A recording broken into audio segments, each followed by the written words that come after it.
Assalamu alaikum ji. I am here to speak as an eyewitness of what happened in Murree last night. सबसे पहले तो ये जितने भी इदारे सोशल मीडिया पब्लिसिटी स्टंट्स खेल रहे हैं, ये लोगों की मदद करने के क्लिप अपलोड करके ये मत कीजिए. हम जो लोग वहाँ पे थे सारी रात हमने देखा है, वहाँ कोई भी नहीं था. There was nobody. ना वहाँ पे पंजाब स्नो क्लियरिंग डिपार्टमेंट था, ना वहाँ पे ट्रैफिक पुलिस पंजाब था, ना वहाँ पे ऑर्डिनरी पुलिस थी मरी की, और ना वहाँ पे पंजाब हाईवे डिपार्टमेंट था, ना वहाँ पे फौज थी. रात को सारी रात हम फंसे कहाँ हुए थे? सनी बैंक से लेके झीका गली के दरमियान. यहाँ पे 3 बड़े आर्मी के कैंप्स हैं. I don't blame them, they are not responsible for it. वहाँ पे स्नो क्लियरिंग यूनिट का बेस कैंप है सनी बैंक में.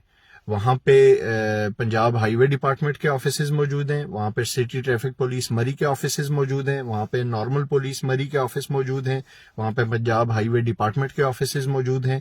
लेकिन सारी रात पब्लिक इस छोटे से पैच के दरमियान, ये बनाना रिपब्लिक बन चुकी स्टेट के सिर्फ कैपिटल से 1 घंटे की ड्राइव पे लोग मेन रोड के ऊपर फंस के मरे हैं. तो अगर आप लोग वहां पे होते तो ये ना हुआ होता. आप अपने स्टाफ को ट्रेनिंग दीजिए और उनको वेल इक्विप्ड कीजिए. आपका किसी भी इदारे का इंक्लूडिंग आर्मी, आपका staff was not well equipped to help people during this crisis. मैंने एमपी वाले देखे, वो अपनी वही जो बेचारों की रेड कैप्स हैं वो उनमें वहां पे खड़े थे.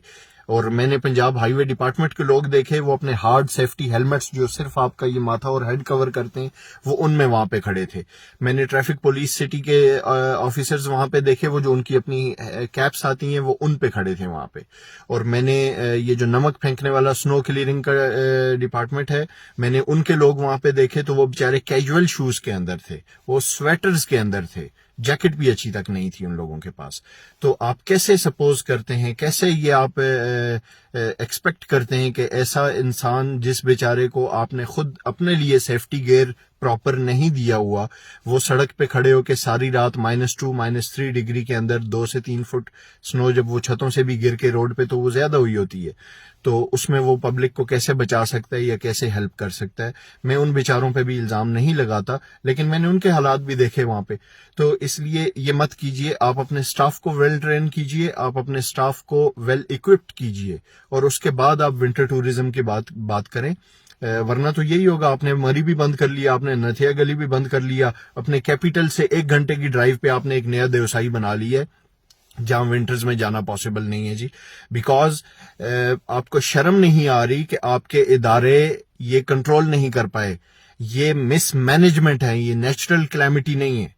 अगर स्नोफॉल का 1 महीना पहले से ये प्रेडिक्शन हो रही थी कि ये स्नोफॉल है, आपके वेदर डिपार्टमेंट्स, आपके जितने भी मॉनिटरिंग स्टेशंस हैं, उन्होंने अलर्ट जारी किए हुए थे, और आपके पास एक दरख्त रोड पे गिर गया, उसको काटने की मशीनरी सारी रात नहीं थी. आपकी जो अपनी बुलडोजर ऑपरेटर्स हैं, उनको आपने ये ट्रेनिंग तक नहीं दी हुई, भाई जब तुम्हारे आगे स्नो चेन्स लगाए बगैर हमने गाड़ियां छोड़ी हुई हैं और वो तुम्हारे आगे फंसी हुई हैं, तो तुम माइक पे भाई आगे से हट जाओ, मशीन को रास्ता दो, उल्लू के पट्टे, इससे वो हटने वाली नहीं है, वो गाड़ी फंसी हुई है, वो अपनी खुशी से नहीं खड़ा है वहां पे. तुम्हारे माइक पे बोलने से वो गाड़ी नहीं हट सकती है. तुम्हें उतर के जाके वो गाड़ी को धक्का लगवाना होगा, तब वो हटेगी. या तो अपने साथ स्टाफ रखो जो आगे फंसी हुई गाड़ियों को धक्का लगा के हटाए वहां से, या अदरवाइज आप स्नो चेन, स्नो टायर या 4x4 के बगैर स्नोफॉल के दौरान आप गाड़ियां मरी में ना जाने दें.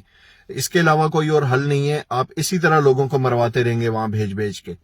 और सेकेंडली, आपने ये जो बैन लगाया मरी में ट्रैफिक की एंट्री के ऊपर, रादर देन कंट्रोलिंग इट, आपके उस बैन की वजह से ये हुआ है कि जो लोग सारी रात वहां पे फंसे रहे, वो सुबह जब उठ के वहां से जान बचा के शहर की तरफ आना चाह रहे थे, तो लोग पैदल मरी से हाफ वे टिल बाराकाऊ तक लोग पैदल आते रहे, because there was no public transport available for them. आपने गाड़ियां नीचे बाराकाऊ टोल प्लाजा के ऊपर सारी रोक ली हुई थी, और बाराकाऊ टोल प्लाजे पे क्या टोपी ड्रामा शुरू था कि पैदल लोग टोल प्लाजा क्रॉस कर रहे हैं. भाई when it is about public safety, तो आप टूरिस्ट को एंटर ना होने दें. ये क्या बात है कि आप अपनी गाड़ी पे एंटर नहीं हो सकते? आप टोल प्लाजा, वही बैग्स उठाए हुए सरों पे लोगों ने, फैमिलीज, इन्फेंट्स, चाइल्ड्स, बच्चे सब उनके साथ, और वो लोग पैदल टोल प्लाजा क्रॉस कर रहे थे, और अक्रॉस द टोल प्लाजा वहां पे गाड़ियां मौजूद थी जो उनसे भारी भरकम पैसे लेके और वो उनको मरी तक लेके आ रहे थे. टूरिस्ट फ्लो अभी भी ओवर क्राउडेड है मरी में. پھر آپ کے جتنے بھی پیٹرول سٹیشنز ہیں جن کی بیسک نیسیسٹی ہے، thanks to ex M N A Haji Hanif طیب صاحب کہ انہوں نے یہ رول بنایا تھا کہ پیٹرول سٹیشن کو تب تک این او سی نہیں ملے گا جب تک وہ اپنے ساتھ پبلک ٹوائلٹ اور ماسک نہیں بناتا. بٹ آپ کے مری کے اندر جتنے بھی پیٹرول سٹیشنز ہیں، ڈی سی صاحب، اے سی صاحب، کبھی جا کے ان کے ٹوائلٹ دیکھیے گا، آپ کو الٹی نہ آ گئی میرا نام بدلنا آ کے. اور وہ بھی رات کو بند تھے. مساجد کے ٹوائلٹس پہ تالے تھے، وہاں تو دن کو تالے ہوتے ہیں، خالی وہ نماز کے ٹائم پہ کھولا چھوڑتے ہیں. ادروائز ہماری قوم ایسی ہے، وہ بیچارے بھی کیا کریں، لوٹوں کے ساتھ بھی زنجیر باندھنی پڑتی ہے. تو there was no help for the people during whole night. اب دن کو آپ لوگ یہ سوشل میڈیا پبلسٹی سٹنٹس نہ کھیلیں، یہ کلپس نہ اپلوڈ کریں، ہماری مزید دل آزاری ہوتی ہے. پلیز خدارا اپنے اداروں کو ویل اکوپڈ کریں، اپنے لوگوں کو ویل ٹرین کریں. Thank you so much.